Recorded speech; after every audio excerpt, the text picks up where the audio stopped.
to answer some of the interests from the press. First, I have to say that I have 40 questions. I do not think that I will be able to just read them all, so I try to lump some of them together. And then I believe that the people here will be interested in hearing what the Secretary Pompeo would like to say. Yes. Yeah. First, let me start with something light.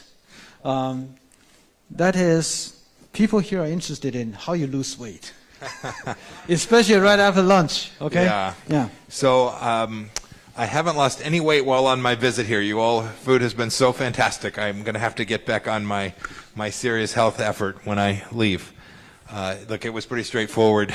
Just try to eat healthier and work out more, and it was no more fancy than that. Just it? That's it. I wish I had a better answer. I wish I had a secret. No secret. Okay. So that's how you explain that you lose like 60 kilos? Something like that. Okay, yeah, that's impressive. And then the next, and also it's a light questions. Do you plan to run for the president, Mr. Secretary? Yes. So I don't know what will happen in 2023 or 2024. I've been working on this mission set, though, this mission for protecting democracy and freedom in my country, and the last 4 years I had the opportunity to try and help countries around the world be good friends with the United States and help build out freedom and democracy there as well. I don't know what 2024 will bring. I only know that I will continue to be in this fight. It matters to all of us. It matters to this great place, for the people of Taiwan. We need to defend human dignity and sovereignty, and we need to draw this line between tyranny and democracy so cleanly, so crisply, that we can preserve it for the next generation. I'm going to keep working at that, whether I end up going back into government service or not. Only the Lord knows at this point. So how about time beyond year 2024? What's that? You're talking about year 2024, but how about beyond that? It's hard to know. Okay. We have big elections coming up in just a few months in November in the United States. I hope that we'll elect across the board people who care about the relationship between the United States and Taiwan and freedom, protecting freedom in our nation as well. Thank you. I forgot that because we have interpreters here. So those two questions, would you like to translate? 好，没问题。好的，首先就减肥的问题，蓬佩奥国务卿他表示说，并没有什么样的诀窍，就是运动跟吃健康一点。那再来就之后会不会选总统这件事情，基本上蓬佩奥国务卿他表示说，他目前的使命就是要保护全球以及美国的民主，以及帮助许多其他志同道合的国家继续像同美国一样友好。那基本上往后面的时间会持续这样子一个工作，会持续的去维护全世界的尊严跟主权，并且划清暴政以及民主之间的界限，而且会持续保护下一代能够享有这样子的尊严跟主权。那无论会不会回到政府工作，那基本上都会持续这样子的使命。Thank you. And then the next question is about the Ukraine. That is the notion. Today Ukraine, tomorrow will be Taiwan. It's highlighted by some American think tankers. The question is that, do you agree with this belief or these descriptions?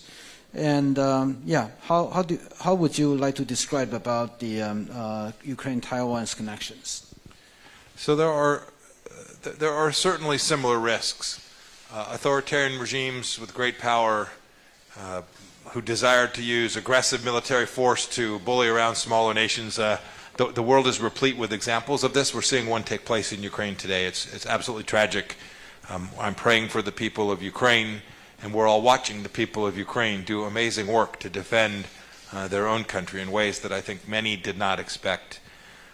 As for the connectivity between that and the risk that Xi Jinping might consider the same kind of thing with respect to Taiwan,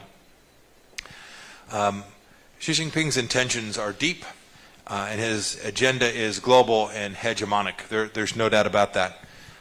But Taiwan presents a democracy that has great friends around the world and great friends in the region. And I am convinced that there are a number of ways in which Xi Jinping is watching what's happening to Vladimir Putin, to the Russian military inside of Ukraine today, that must be giving him great pause for having met with Vladimir Putin just several weeks ago and said that their relationship was unlimited. The Chinese people that are trapped inside of Ukraine regret that statement. The good people of Russia, who know that their leader is destroying human life in ways that are random and evil and depraved. I think there are many Russian people who can see that this isn't the right direction. It's not what they want for their country either. I think every leader has to confront the fact that the world is watching what takes place in ways that in previous conflicts the world couldn't see. And each and every day you're watching the world unite in ways that I think are important and fundamental. I pray only this. We weren't able to deter Vladimir Putin from doing what he did in Ukraine, from crossing this line, from now launching countless weapon systems that could be aimed only at destroying morale and civilian life and aren't truly military targets. That is a failure to uphold a deterrence model that convinces folks like Putin that they ought not engage in this activity. I am convinced that if we all do the right thing, the United States, Taiwan, every country in Southeast Asia, Pacific Island nations, Australia, Japan, South Korea, if we all work together to build out a consistent understanding that we're going to draw the line, we're going to be prepared to fight for the things that matter most of us, that we can continue to keep military deterrence in place. And then finally, much of what Xi does to the world isn't military. Much of what he does is diplomatic, it is information warfare, it is economic warfare. We've all seen this. America's seen them, Xi Jinping and the Chinese Communist Party steal billions of dollars worth of technology and destroy countless jobs across the United States of America. We have to confront the Chinese Communist Party in every dimension of Xi's use of his power, because he is using every element of his power, his nation state's power, to try and undermine the Western way of life. Thank you. And yes? 那面对世界上许多的独裁政权呢，我们其实都看到非常类似的风险，就是独裁的强权正在欺负周边的国家。我们现在目睹的俄罗斯就是一个很好的例子。我们同时也看到说，其实乌克兰人民其实也都起身捍卫自己的国家。其实习近平他本身也正在看在眼里，正在观察俄罗斯接下来的动态。那一边观察，我们一边在台湾其实也要有信心，知道说我们周边有许多的朋友，在全世界有许多的朋友。那现在说，我们知道说，俄罗斯他们的民众其实也不见得认同他们的领导人的作为。可是我们其实在俄罗斯这边的嚇阻的工作其实已经为时已晚。俄罗斯已经发动了攻势，已经摧毁了许多乌克兰的民生、经济等等。但是我们身处在东亚太平洋地区，我们这几个国家其实都可以做好准备，能够进一步了解说独裁的政权对于外界的野心有多少。那这样子的话，只要能够充足的准备，就能够有效的嚇阻。那接下来基本上，我们知道习近平除了在军事之外的力量，他也有许多情报、外交跟经济方面的力量，这些也都是我们包括美国跟台湾在内，其实都有目共睹的。像以美国来讲，他们也都切身的体会到中国是如何的去窃取他们的智慧财产跟情报。那习近平他基本上也运用了非常多他们国家的力量，正在破坏西方的民主生活方式。Thank you. So the next question is regarding some of the issues already discussed this morning. On the deterrence, I think the question goes like this. What lesson on deterrence should the United States take away from Russia's invasion of Ukraine? And how should they be applied to Taiwan's situation vis-a-vis China? Yeah, so could you like to elaborate on this? Well, one of the things that I talked about this morning was clarity. When a nation state's preparedness to defend itself is not demonstrable, when you can't see it, when you're not clear about the things that you're prepared to fight for, and you haven't been preparing for that for a while, bad guys begin to feel like they can move about the cabin and do precisely what you saw Vladimir Putin do. So while I'm pleased that the world has united, that I watched what Taiwan has done for the people of Ukraine, it is noble, it is important. The world thanks you for your generosity to the Ukrainian people. We weren't able to provide this level of capstone deterrence, which would have prevented Vladimir Putin from doing precisely what he did. I think that is a lesson for all of us. This morning I I made the simple declarative statement that we should just acknowledge the reality that the Republic of China Taiwan deserves to have its sovereignty, its diplomatic sovereignty, its economic sovereignty, its political sovereignty, that the United States ought to recognize that as fundamentally consistent with who we are as a nation and where Taiwan places itself in the world. I think it's those kinds of things, that clarity, that recognition of the simple truths, the things we all know, but sometimes we're just a little worried that even saying so might provoke a bad guy. I think we've realized that the most provocative thing one can do is fail to demonstrate resolve. I think when the world sees alliances frayed, or they hear disinformation from the CCP or from Russia that says that the West, those of us who value democracy and freedom, that our nations are in decline, I think when they hear those repeated and we aren't resolved to demonstrate that those are fundamentally untrue, that authoritarian regimes feel more free to undertake precisely the kind of adventurism that's killing Ukrainians today. We can't let that happen. It is too sacred a duty to do better than that. We have the capacity to do it. I'm confident that we all have the will to do it. It will take determined leadership to execute that, and I'm counting on the United States and Taiwan to both be part of leading that model, which will create a system which prevents authoritarian regimes around the world from using force to try and destroy the people of a sovereign nation. 就像早上说过的一样，所谓清晰的明确态度其实非常的重要，态度要明确，我们的准备要明确，才能够有效吓阻。那现在我们看到乌克兰的情势之下，其实许多的国家也都团结在一起。那当初要吓阻俄罗斯这样子的工作基本上已经失败了，使得乌克兰目前深陷战火当中，这是我们的一大教训。那其实早上的演讲当中，国务卿也有提到，必须要认清楚中华民国台湾的主权事实，这是美国必须要认清的事实，就是因要认清这样的事实，才能够做到所谓的清晰又明确。有些人可能会疑惑说，这样子的一个说法跟做法是不是会挑衅到其他的强权？但是其实国务卿认为，真正会挑衅强权的，就是缺乏决心的展现。一旦没有展现决心，才会让这些强权觉得有机可乘。只要我们觉得害怕，只要我们相信了许多强权的宣传，说西方跟民主的世界正在走下坡，像这样子的非事实的宣传的话，那其实我们都会受害。事实上，乌克兰已经受害了，我们要汲取这个教训。那此时，美国跟台湾应该要做的就是设立一个体系，透过这个体系，使得强权不会用武力去摧毁我们的生活方式。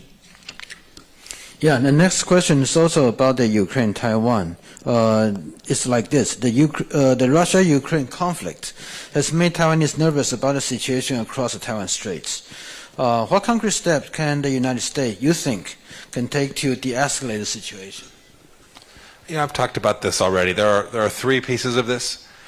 The first is, I think one of the lessons from what Vladimir Putin has done is that we need to make sure that every freedom-loving nation is more dependent on other freedom-loving nations and less dependent on authoritarian regimes.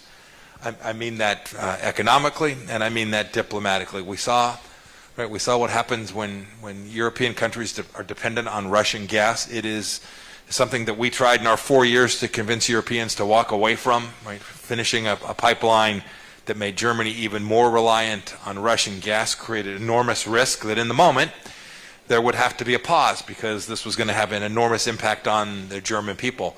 We need to make sure that our economic relationships are with friendly nations, rights-respecting nations, freedom-loving nations, and much less connected to those that in the pinch, in the moment when they might want to act in a way that's counter to our desire to protect our way of life, our families, that will have economic challenges. Second, we need to make sure that our military and diplomatic relationships are at the level that they deserve. And I spoke to that some this morning, so I'll just leave it there for now. 那其实这一点基本上可以分三个部分。首先，其两部分我们来讲就是说，普丁的所作所为其实也给了我们一个教训，就是说，其实爱好自由的国家之间必须要多增加彼此的依赖跟合作，而比较减少依赖对独裁强权的依赖，尤其是在经济跟外交方面的依赖。像是说，最近我们也看到了，就是说，其实在欧洲方面呢，我们也长期看到很多的国家，包括德国在内，都很依赖俄罗斯的天然气。其实蓬佩奥国务卿在他任内呢4年当中，其实也一直在劝导欧洲国家，尤其是德国，能够减少对天然气的依赖，不然的话，尤其像德国这样子的国家就会受到很大的冲击。那在经济上面一定要去多多去跟其他的自由爱好的国家，跟尊重人权的国家彼此之间的互相的合作，才能够有效的去保护我们自己的生活方式跟我们各自的家庭。再来第二点是军事跟外交方面，因为早上的演讲其实讲得非常多，就不在此赘述。Yeah, Mr. Secretary. Then next question regarding the cross-relation, also connected with the Russia-Ukraine conflicts. Well, Russia's invasion of Ukraine. The thing is this: I think people in Taiwan, they generally they are so convinced about the United States intelligence capabilities, especially how they correctly predict the Putin will invade Russia. It will invade the Ukraine. And the question is this: what do you believe in the likelihood of China taking Taiwan by force? There were the reports, or in the Senate hearing, that the former Indo-PACOM commander said that the war on Taiwan could happen within 6 years. Mm-hmm. So on this backdrop, how do you think about the likelihood about Chinese and war on Taiwan? Yeah, one can't answer the question about the likelihood of this in a static way. It depends. It depends on how we respond and behave. It depends on the work that we do. It depends on our willingness to listen to Taiwanese leadership who tells us we need certain equipment, we need certain training assistance. You all are prepared to expend your money to purchase these systems. We should be prepared to help you train and use them effectively as well. So you can't answer how likely it is in a static way, because it turns on the willingness of the Western world to demonstrate that the costs for Xi Jinping engaging in that kind of activity are just too high. The last thing I want to say about this is, and I think this is really important, most of the conquest that Xi Jinping has achieved during his time hasn't been undertaken militarily. It's been done through his use of the Belt and Road Initiative. It's been done through his use of information operations around the world. It's been done through influence operations around the world. It's been done by using enormous economic power of the Chinese Communist Party to coerce small governments and say, boy, if you recognize Taiwan, we will stop sending tourists or visitors there. This is just as an example of how they've used their economic power. So when one thinks about cross-strait relationships and the risk of Xi Jinping behaving in a way that is aggressive with respect to Taiwan, one shouldn't simply think of ships and planes and artillery, but one should think about yuan and diplomacy and information. Those are the spaces: cyberspace, information space, all of the places which, as sure as I'm sitting here today, Xi Jinping is thinking about trying to exert influence here in Taiwan each and every day, and trying his best to do it. And we have to make sure that we are equally resolved in preventing this from taking place. 那我们在谈两岸方面的风险的时候，不能用静态的方式谈，因为其实有很多的任何事情发生的几率，必须要看台湾方面跟西方国家在因应方面、在准备的工作方面，以及在决心的展现的方面，到底做得多好跟多少。例如说像我们像以美国来讲，他们就会比较希望说能够去多倾听台湾的高层怎么样去表达对于军事设备的需求，对于军事训练的援助的需求。那这个时候，如果台湾已经展现决心，愿意出一笔钱去来购买特定的一些装备的话，那美国自然也会想要去提供相关的训练，去训练台湾的军事的单位，去做进一步的准备。那所以这个时候一定要去展现说，如果中国在台海这边如果掀起战端的话，其实对习近平来讲代价是非常的高的。这边的一大重点就是说，我们也必须要认识到，除了战争这个议题的框架之外，因为这个框架是军事的，所以呢，我们要进一步了解到，其实习近平从他上任到现在以来，他对于周边的一些征服的许多的情势，并不是军事方面的征服，而是运用他们的情报、他们的经济的力量、他们的网络论述的力量，想办法去影响非常多的小国跟周边的社会。像例如说，以经济来讲好了，中国共产党就特别擅长去用经济的手段威逼这些周边的小国，说如果他们承认台湾湾的话，就会减少这些国家的，比如说中国赴这些小国的观光的人数等等。所以在这个时候呢，我们必须要去了解说，习近平他在军事以外，在经济或者是外交方面的其他的攻势会带来哪些风险，这是一并要讨论的。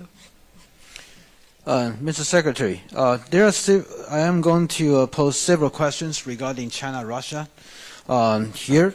I think the first question is that many people think that China benefits most from the current conflict in Ukraine, as both Russia and West are struggling.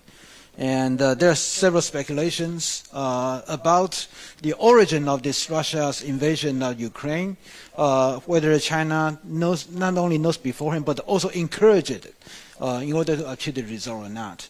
But there are also some speculations in the past regarding the differences between China and Russia, and also the China this time, for example, did not endorse publicly about Russia's position on Ukraine. So those are the different pieces of the fluid situation, and how would you like to comment on those? I don't know how much Xi Jinping knew about Vladimir Putin's intention.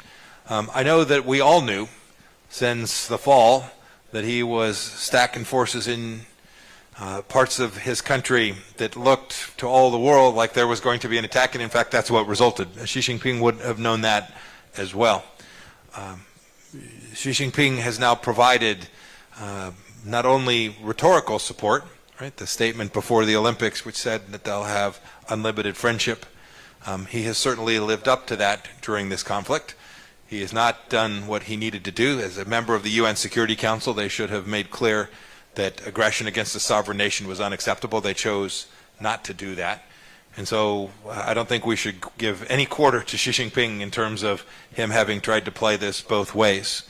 Xi Jinping has not done the things that nations must do when other nations are attacked and are victims of aggression. I will say this too.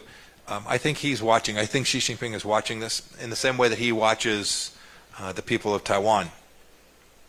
You all are an enormous nuisance to him, just by the fact that you get up every day and you take care of your families and you go to work and you live in freedom and democracy. I think Xi can see this. I think he doesn't want his own people to see this.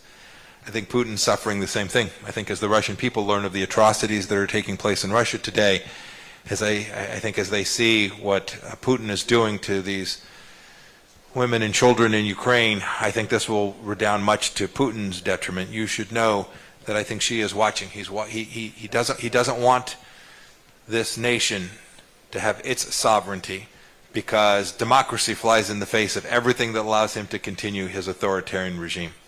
If the 900 million, if the billion Chinese people who aren't part of the Chinese Communist Party were to have their way, I am convinced they would like to live more like people do here in Taiwan than the people do there on the mainland. We tried for years, the world, the West, a theory that we began in the United States in 1970s that said if we engage more with the Chinese Communist Party, we will make them richer and we will make them, the people of China, freer. We were half right. That engagement made them incredibly wealthy, much richer than they were. It didn't make them 1 ounce freer. And the work that we do, the work that our two nations do together, is sending a message to authoritarians like Putin and like Xi and like Chairman Kim and the Ayatollah. The list goes on. It's sending a message that those nations who believe in freedom and human dignity are prepared to defend that in ways that I think for an awfully long time we all had taken for granted. I think we are now, there's a level of resolve today in the world, and I pray that it is not ephemeral, that it is permanent and prepared, and we will work in every dimension to make sure we defend the things that matter most to each and every one of us. 习近平到底知不知道普丁的意图，其实我们很难说。但是至少我们从去年秋季看起来，从俄军的部署方面，我们就看出一些迹象了。其实像迹象这件事情，习近平当然应该也是心里知道的。那习近平他其实也针对俄罗斯提供了口头上面、语言方面的支持，尤其是在奥运期间，习近平也曾经说过，中俄之间的合作是没有任何的限制的。而且再加上中国在作为联合国安理会的成员，其实就俄罗斯侵略乌克兰这件事情也投了弃权票，等于是没有尽联合国安理会成员的一个义务那个义务就是要保护其他的主权国家不被另一个国家所侵犯。那其实习近平看待台湾人也是这样的，就是当台湾人每天都过着自由自在的生活的时候，其实习近平对此也不乐见。那当然，其实俄罗斯他们习近平他其实也是看着普丁他的军队正在侵犯着乌克兰男女老幼的这些生活，但是我们都知道一件事情，就是对独裁者来讲，民主的生活方式其实就是在阻挠着这些独裁者的所作所为。好，那接下来就是说，当初在美国比如说跟中国共产党的政权在进行交往的时候，其实当初美国方面的意图就是说，希望说透过让中国能够，如果随着中国变得更加的有钱的话，或许中国也会更加的自由。其实当初的想法也只对了一半，那一半就是中国的确变得非常的有钱，但是一丁点的民主跟自由都没有。所以这个时候，无论是台湾跟美国，我们所做的事情，就是要向这些独裁者，不只是习近平、普丁，还有所有的其他的独裁者，向他们宣示，就是所有支持自由、支持人民尊严的国家，基本上不但能够展现决心，而且这个决心是永久的。All right. The next question also related with the Russia, China, and the connection with Taiwan. Due to the previous questions, which sort of had the assumption about what Chinese acknowledgement about the Russia's invasions, then people started to wonder the Russia's role in, for example, should the war on Taiwan by China happen. So how do you perceive the Russia's possible role, especially in the light of the current invasions? And in the past, did the United States ever thought about the Russia's possible involvement or role in Chinese war against Taiwan? Oh, sure. No, we've long known that Chinese military and the Russian military have worked on problem sets together. So this piece isn't new. There's lots of places that the Russians are careful. They have known for a long time that because their economy is relatively small, that in that partnership between Russia and China, they'll be the junior partner in that.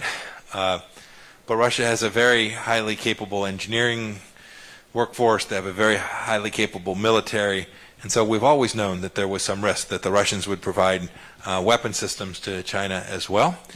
But more importantly, what you can see, I think, happening today is as the world is restricting Russia's capacity to trade in the ruble, to trade energy products, to move through the financial systems, its central bank, the gateway, the thing that provides the oxygen for the Russian economy is the yuan in China.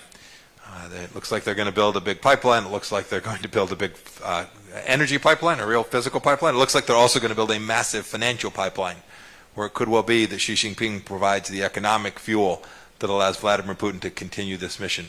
I hope that Xi Jinping will see that that is not the right path forward, that he will himself fall afoul of these sanctions regimes.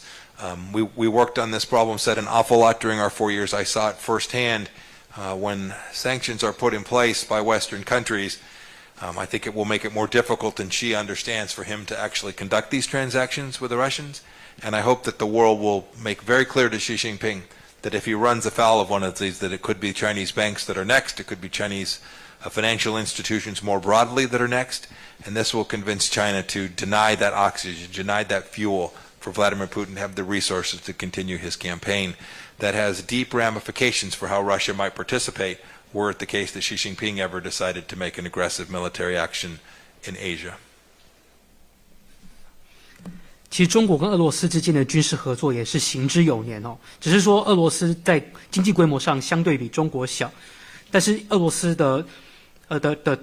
它的利多呢，就是他们的工程的能力比较强，所以在中俄的军事合作之间，比较是俄方会向中方提供相关的军事的系统啊或科技等等。那现在我们全球因应俄罗斯的侵略主要是在限制俄罗斯对外贸易的能力，像是他们的金流跟货流等等，尤其是俄罗斯卢布的交易的这个能力。所以眼看全世界俄罗斯能够求援的对象似乎只剩下中国了。那的确中国跟俄罗斯之间有比较蛮大规模的天然气管哦，那习近平很有可能也会向俄罗斯提供经济援助。我们只是希望习近平能够看得出来说，这样子做向俄罗斯提供援助并不是正道，因为在国务卿他的任内4年，其实也都看得很清楚，基本上只要有西方的制裁这样子的力道下去之后呢，像被制裁方向是俄罗斯这样子的国家，其实对外的交易其实是更难的。那如果习近平还是执意要这样子进行交易的话，那很有可能下一个被制裁的对象就是中国的银行以及金融体系了。那接下来俄罗斯它的动作会怎么样？中国的动作怎么样？那也会看说这些制裁的力道跟相关的援助的力道会怎么样影响这些国家在亚太地区的动作。Yeah. So next. Okay, so I was alerted that I'm sorry that we really had to cut short of this press conference because I was alerted that the secretary also has other engagement, emergency just come in. So this is the last questions. Well, I combine two of them together. The question is, how do you view your purpose come to Taiwan? That's a simple one. Another one is about, could you explain that the rationale behind in your last decision as a Secretary of State in lifting and all the restrictions about the U.S.-Taiwan official engagement, and some people would like to ask that why that did not happen earlier? Yeah.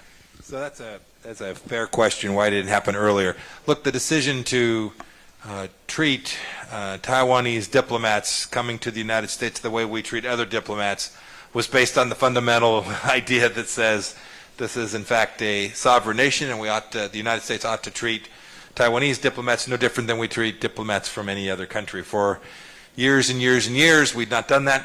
They're barnacle upon barnacle, new rule upon new rule, all, frankly, with an idea to somehow pacify or appease the Chinese Communist Party to not anger the leadership in Beijing. That made no sense to me. Why it didn't happen quicker? Bureaucracies are hard to move. We wanted to be thoughtful about how we did it. We wanted to make sure we did it in a way that was complete and transparent, and there was no intent to surprise anyone. It was simply a matter of getting America to the right place, to get to the right outcome. My trip here is perhaps a worthy place to conclude this interview. I had wanted to come here for an awfully long time. With COVID, it has proven more difficult than I wish, but I wanted to come here because the people of Taiwan are so deeply wonderful and loving of the central ideas that we have in the American founding as well. This idea that liberty matters, this idea that freedom of speech matters. I joked this morning, I was greeted by protesters when I arrived. It reminded me of home. These are what rambunctious democracies do. And I wanted to come here to say thank you to the people of Taiwan. They were such good friends and partners of the United States, not only during my time as Secretary of State, but in my previous role as the intelligence chief in America and while I was in Congress as well. I watched our economies grow alongside of each other. I watched our trade relationships expand, and I knew that mattered. It mattered to places like my home city of Wichita, Kansas, and it mattered to people all across the United States. And so I very much wanted to come here to be able to see firsthand this great place that I'd never had the chance to see, but to also thank the people here in Taiwan for all that you do to protect freedom for yourselves and for those of us around the world who care deeply to make sure that as many people as possible in the world get a chance to live in this way. Thank you. Yeah, please.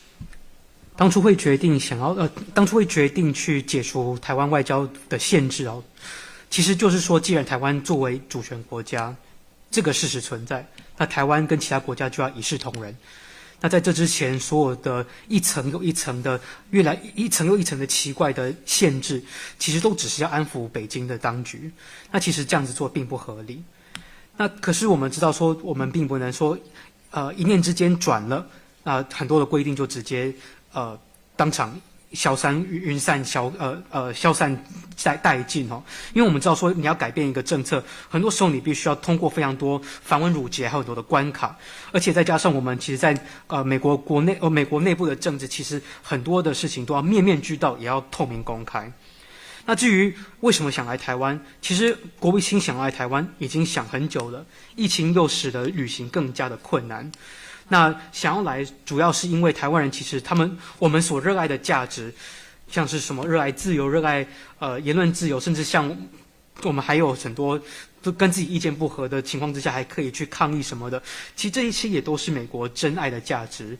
那其实国务卿这一次来意也是要特别感谢台湾的人民因为台湾的人民，无论是在蓬佩奥担任国务卿的任内，甚至在这之前，蓬佩奥先生担任国会议员还有中情局的干部的时候，基本上台湾都一直是美国非常好的伙伴。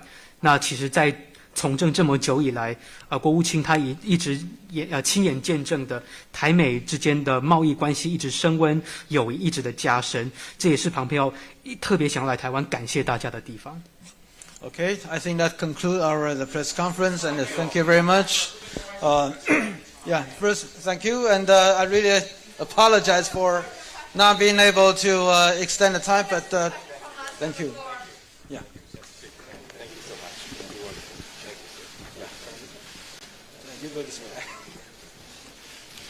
So I have to apologize for this already shortened, but shortened again.